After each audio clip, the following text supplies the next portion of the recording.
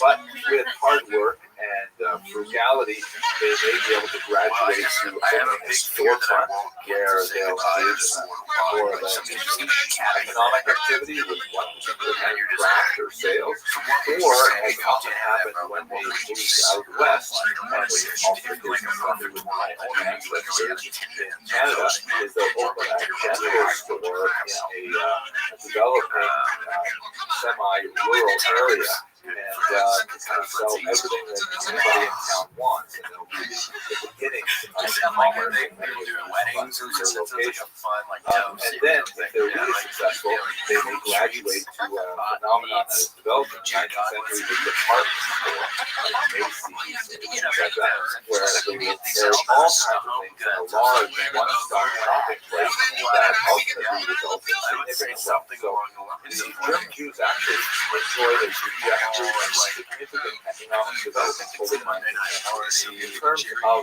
their religious orientation, they were very much unlike the earlier Sephardic Jews and very much unlike the later non-European Jews, in that coming from Central Europe, they brought with them ideas associated with liberal Judaism, which in America was known as Reform Judaism, much more relaxed attitude towards the scriptures of Jewish law, the approach of the Sabbath, and things like that, and they had a significant impact on the development of American mindset at that time. Among their greatest achievements when they eventually achieved greater wealth was the erection of massive structures that were testament to success, like the major synagogues in New York and elsewhere. As we shall see. The German Jews were also noted for their willingness to take risks and to travel and to explore and to really penetrate the western regions of the United States. Here's a great picture of a merchant named Julius Meyer together with some Indian Jews in Omaha in the mid-19th century. I believe the Jewish guy is standing in the back on the left. I don't know, it could be a guess here, but this is kind of like typical of these Jews who penetrated the far west, looking for economic niches and seeking to make their fame and fortune. This map will give you a sense of the distribution of these German Jews reaching all the way to the Pacific coast by 1877. That was kind of a scary movie. That was a little bit freaky. It was Nicole next Kidman. major and the single largest migration of Jews, of course, occurs at the end of the 19th century into the 20th century. This particular map shows only a piece of it. It shows only Jews migrating from the Pale of Settlement, that is the region where Jews were allowed to live in Tsarist Russia, and it only calculates the numbers from the beginning of a pogrom wave in 1881 until the dissolution of the Tsarist Empire in 1970. But it gives you a sense of some of the proportions of this major migration. About 1.75 million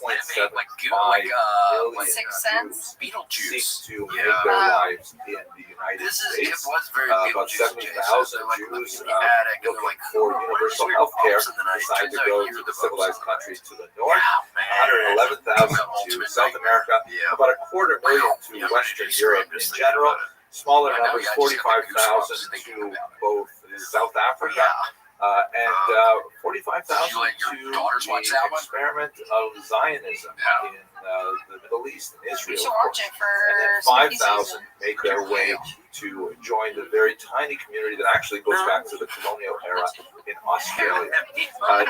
So we'll talk a lot more about this a little bit later on in this series, but let's have a look at a couple of maps from Eviatar Friesel's really fascinating atlas of modern Jewish history, just to get a sense of the overall population of world Jewry at this time.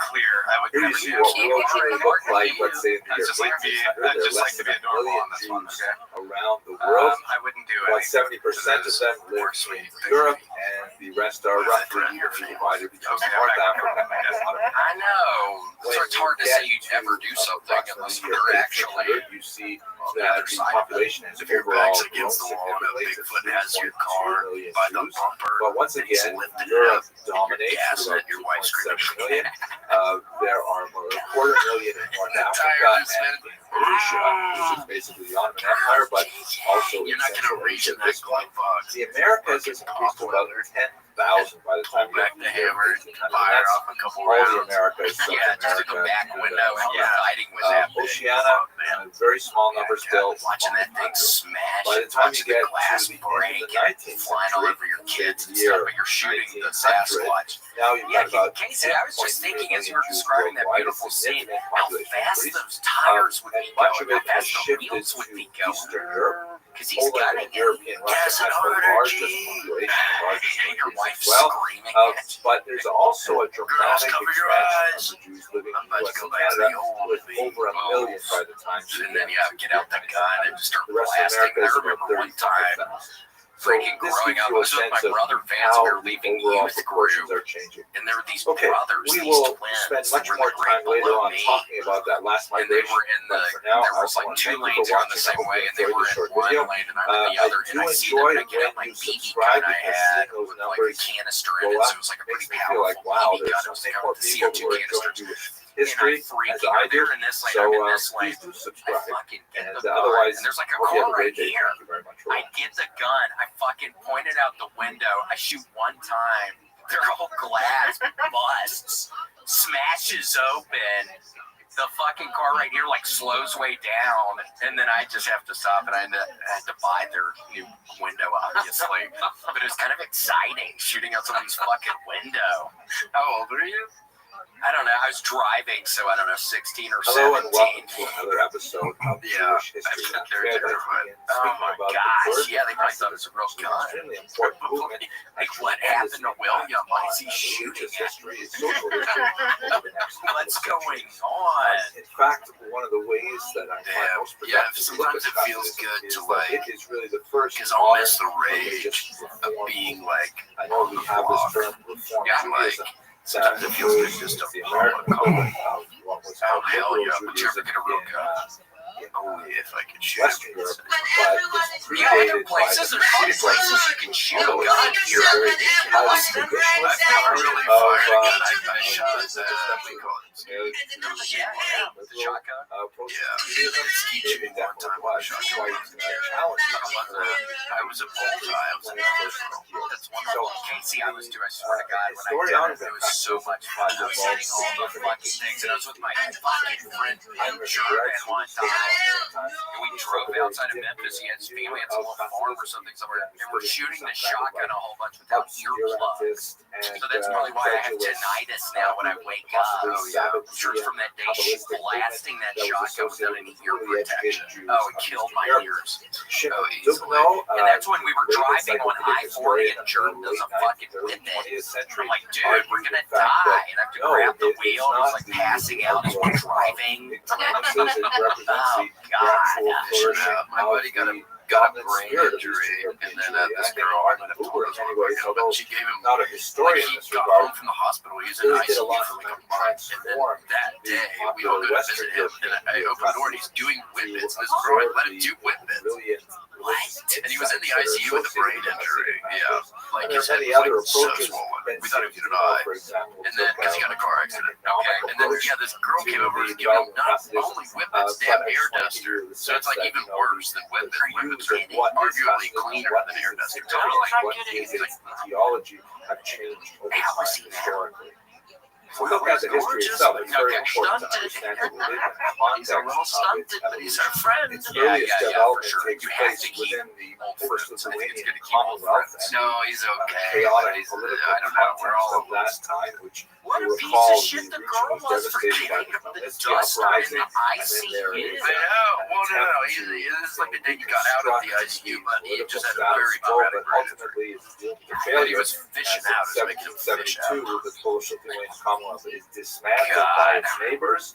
I saw that one time at my cousin's house. He'd have these parties on like Friday nights. Swallowed up And I'm by looking through the Tsarina window, Catherine II, and I see this dude doing the Catherine duster. Great, And then it was so who, dramatic, like in a suddenly movie. finds herself It was like his body the went owner stiff. of the largest And he Jewish literally, population the guy in the world. fell back and like Russia, hits his head on the dirt, prior but it was to like her dusty acquisitions outside, and this big in the West billow of was dust actually goes up when he hits the ground. It's very dramatic.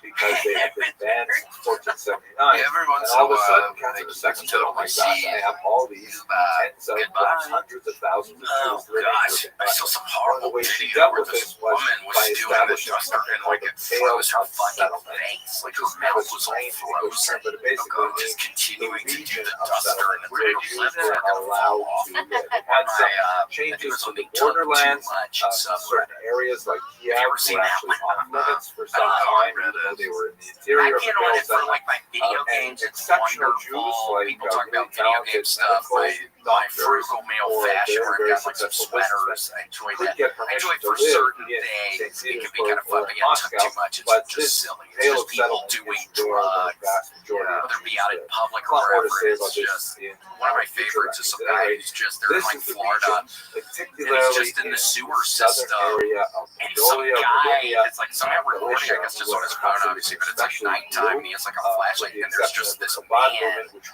like in the, like he can't get out right wherever he is right there. It's like, how did he get to where he is? Is he, he's like in the little terrible grate. repression Yeah. of Nicholas the Oh my First. gosh, and he's talking like a Nicholas the psycho, First like acting like attempted to nothing's extirpate wrong, that he's in the Jewish sewer. presence by Who forcibly knows how he assimilating gets them out of it? either through Yeah, what if it rains? conscription into the army as Oh yeah, punishment, he's fucking. I or guess he by drowned up in there. destroying their internal die? structures No, that I'm sure he Hitler was will. Yeah, officially he's banned around. in You would meet Jamaica. In Jamaica. There he is. Oh my gosh, yeah, that guy has a little setup. It looks like he's got some lights down there. Where there is increasing Because if pressure you're in a dry on place, I the guess, population but it of the region. always And rains. one of the ways in It which always they ends up react raining, is doesn't by it? Especially in developing Florida. this Yeah. I mean, in ideology. Florida, it's So damn what raining exactly like it's is the damn, innovation like it's of rain city. The term Monsoon. Hasid is actually See that? Yeah, monsoon level rains. scriptures. Jumanji. Isn't there a monsoon in Jumanji at one point when it turns into Jumanji? When it turns into the Hasid is jungle? understood to mean Yeah, someone right when who there's goes that like beyond reality what breaking is moment. naturally Where required. you go, holy shit, we're actually going to see And we see Jumanji. that in all I kinds couldn't of believe Hasidic it. I couldn't activities, believe not I only can't. in I the go. I externalities can't like believe the after all fashion, these years we're finally the going to see beards, one. and the peyote, Yeah, my God, things it's like like, that. well, we have to see it. But We have to see it. I'm those are sick kind of of seeing like, the Pierce Shoe Company. You know what I mean? I'm sick of seeing the. I don't give a shit about the family's wealthy. They're all making the shoes. I get it. I'm tired of getting the backstory about this family. To God I don't care through anymore. not just Damn, traditional not that study, Jumanji. You which know is we're not something talking. that was We're more not talking associated about with this the Jumanji. Hasidic You're talking groups, about the Rob Boys. We're talking about the Robin Williams vehicle. Well, yeah, I believe a young Kirsten Dunst. Yeah, I think that was after she was like living it up after Jurassic Park. quests, Like really living it up there. such as And then Interview with the Vampire. I mean, then she's getting Jumanji. I mean, her career was taking off at this point they in time. also She couldn't believe in a miss. much wider Hell no. dissemination of Then Kabbalistic Screeching doctrine, Roll. Kabbalistic teachings, which have Spider-Man. previously been Yes, the Spider-Man like refuge going of down. great scholars. Like going, yeah, Jay The jumped off idea a that building ordinary before people his to study neck Kabbalah catches him. was Yeah, really or an spider anathema. strings. But the Hasidim Them began spider to develop strings. this Yeah, as is that what they something call actually the stuff that a comes out of directive. his hands? The Yeah, spider Hasidim strings. also Spidey valorized strings, common sonically. Jew, often the Gosh, if only uneducated Robin Jew Williams who was a bigger was a Spider-Man fan. Tehillim someone who just recites No, songs. I'm kidding. I probably would have changed it. Reading the words as opposed to having deep But insights into Jumanji, the it was a meaning good and so on. Robin Williams And this interview. is I love something that really Jumanji. appealed What's his name? He was a to funny the police Jews, particularly in officer. the southern What's the region guy? where they He's were a comic. I bereft can't think of his of name. The the police officer in Jumanji. He's kind of sectors that funny. were associated with them. They Yeah, also Grant, like a favored police officer charismatic, Jumanji.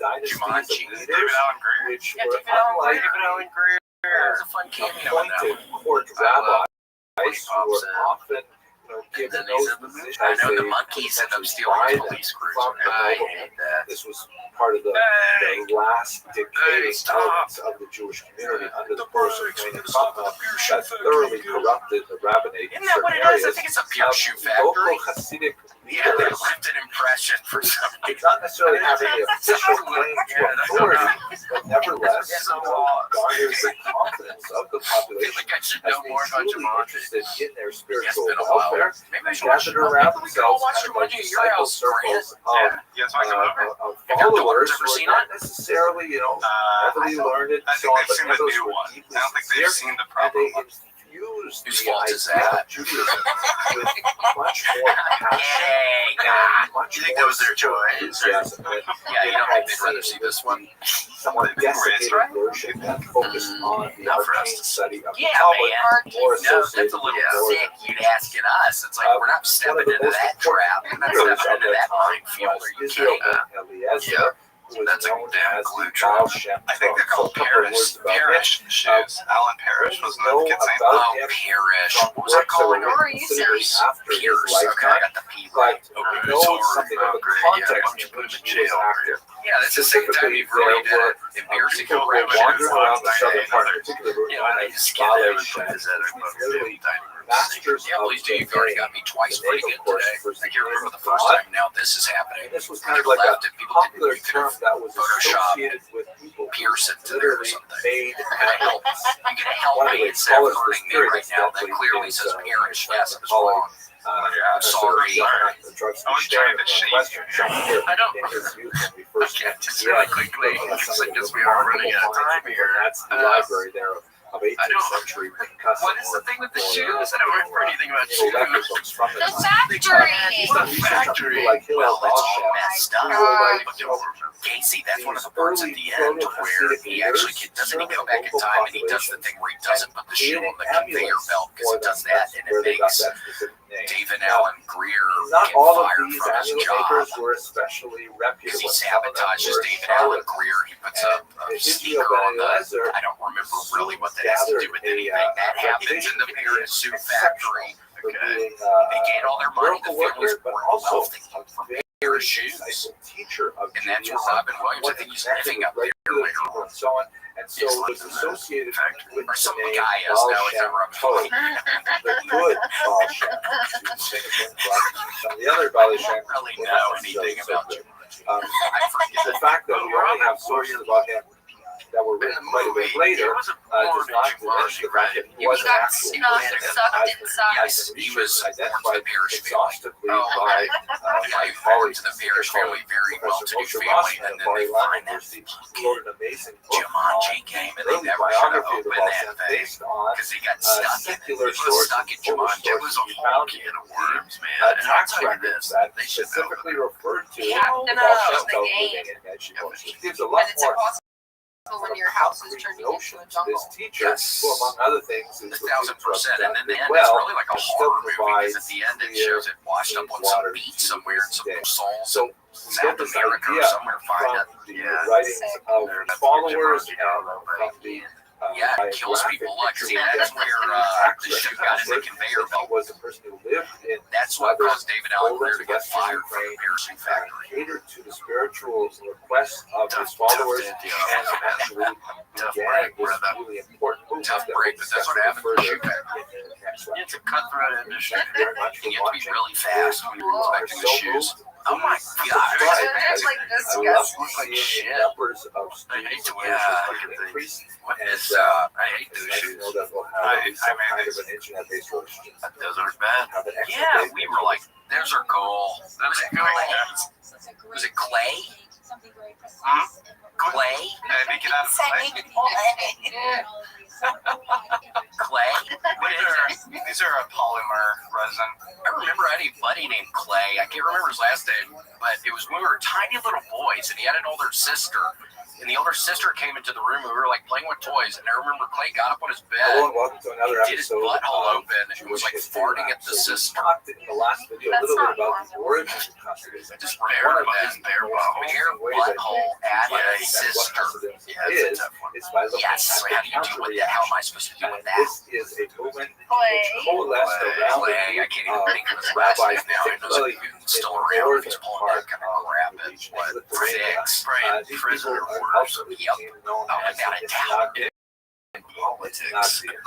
And the name literally means opponents because they opposed Hasidism. Crazy. Now, they were actually the traditionalists. They were really the inheritors of the old Talmudic study and Jewish culture that predated the Hasidic revolution.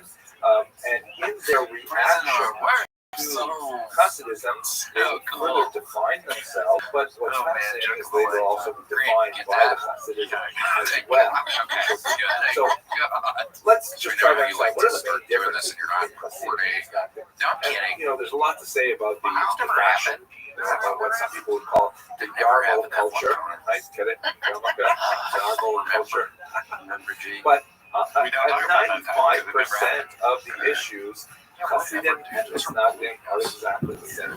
That's why they fall within the same category of Orthodox Jews. Let's try to understand, look at some of the most important elements of Jewish practice and theology. Practice is for Jewish culture than theology. Yeah, you're gonna smell in there. There are, let's say, 4 really big things we have to That bear in was, mind. I First did of all, not know, Casey, I had no 613, idea what sort of noise that you were about refers to to make the for number the shooting of the gun, but that was like, traditionally counted. When I say 613 in this context, I mean, about to uh, make. I didn't, do you you know. believe Casey, how are you that feeling? God Yeah, you have a gave little the cough right here. Torah How are you feeling? to the Those roses Jews and at just Mount I'm Sinai? so sorry. I keep coughing in the mic. It's so gross. I rabbis promise who next week I won't interpreted be it coughing. in the I don't Mishnah mind and how, just Talmud, how are you? later I feel authorities okay. I feel better.